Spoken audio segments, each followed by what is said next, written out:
Hello guys, welcome back to my YouTube channel. So for today's video po, isi-share ko po sa inyo kung paano po natin ma-encash yung ating pong pera sa ating pong GCash na unverified.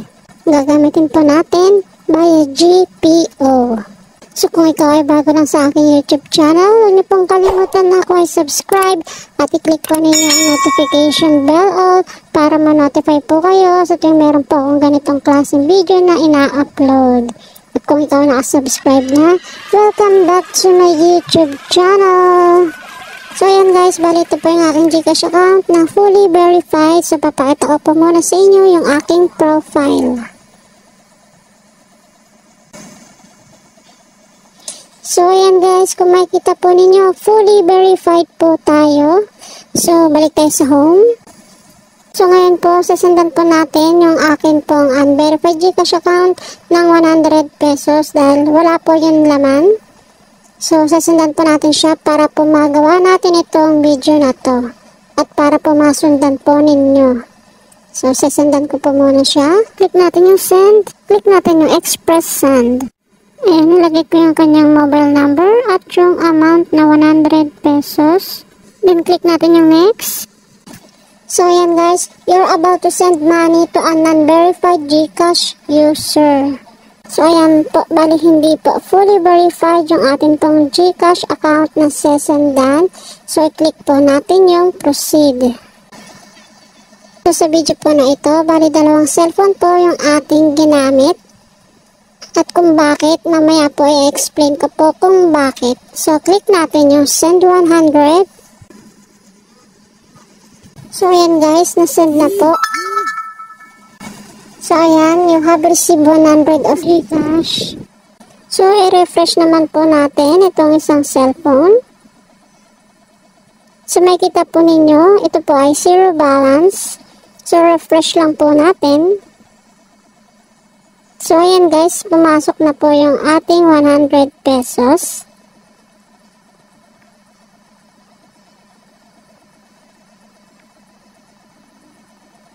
So ayan guys, pumasok na po yung ating 100 pesos na sinend. So click po natin yung profile para makita po ninyo na hindi po ito fully verified. So click natin yung profile. So ayan guys, basic level lang po. So balikan tayo sa home. Ito, balik tayo sa home. So balang gagawin po natin para po makuha natin itong 100 pesos sa ating unverified GCash account. Ang kailangan lang po natin dito ay QR code, scan to pay. Kung sa last upload po natin ay via QR code ng Maya Business. So kung yung iba ay nahihirapan sa Maya Business dahil kailangan din po ang inyong Maya Business ay fully verified. So dito po sa GPO kahit saan po pwede po kayong pumunta sa kapitbahay po ninyo sa tindahan na meron pong GPO outlet. So ito po yung aking account na fully verified. I-click po natin yung view all.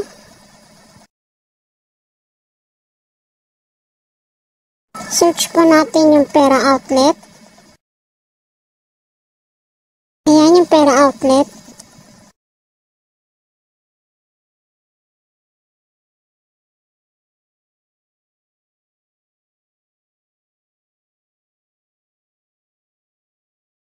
So, i-click po natin yung ating gumawa ng QR.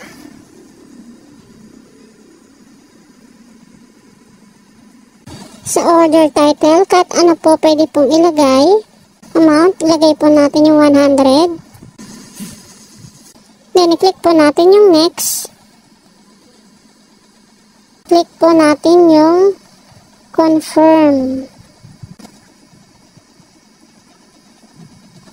So ayan guys, ito po yung explanation bakit po dalawang cellphone ang ating gagamitin.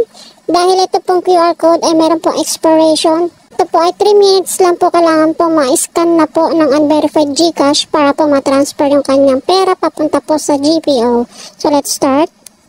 So ito yung ating unverified GCash. I-click natin yung QR scan. Then itapat lang po natin yung cellphone dito po sa ating QR code.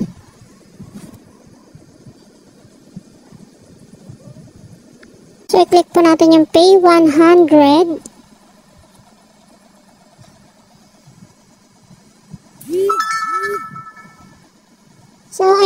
guys, you have paid 100 GCash to GPO. So, ayan, automatic na nag-congratulations dahil nakareceive tayo ng 100 pesos. Ayan, yung ating unverified. Ito yung resibo natin. GPO paid via GCash, 100 pesos. X muna natin. So, X natin. Tignan natin kung nawala yung ating 100. So, ayan guys, naging 0 na lang po yung laman. Check natin yung transaction. So, ayan, pay via scan QR. So, dito naman tayo sa ating verified GCash account. Click natin yung bumalik sa dashboard. Check natin kung pumasok yung 100 pesos na in-scan ni unverified GCash. So, ayan guys, pumasok yung 100 galing kay unverified GCash.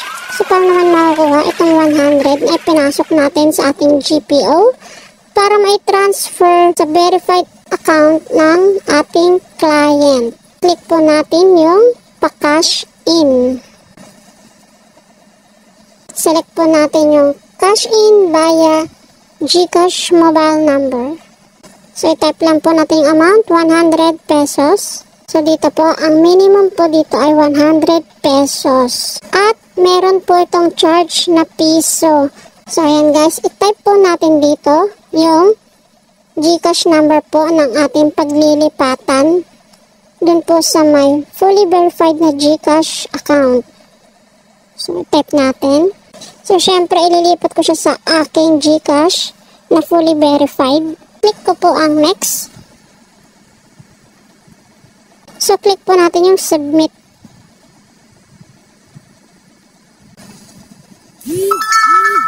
So, ayan guys, you have received 100 of GCash. From GCash pa-cash in. So, ayan guys, ganun lang po kadali. So, ulitin ko lang po para po ma-encash po ninyo ang laman po ng inyong unverified GCash account. Kailangan nyo lang po mag-scan po ng QR code galing po kay GPO at tandaan po ninyo, ang QR code po ay meron po itong expiration na 3 minutes. Kaya kailangan po sa loob ng 3 minutes ay ma-scan na po ninyo ang QR code para po malipat na sa ating GPO. So, ayun lang guys. Hanggang dito lamang po. Huwag niyo pong kalimutan na subscribe at i-click po ninyo ang notification bell all para ma-notify po kayo sa tuwing meron po akong video na ina-upload. So, thanks for watching guys. God bless us all. Dudush!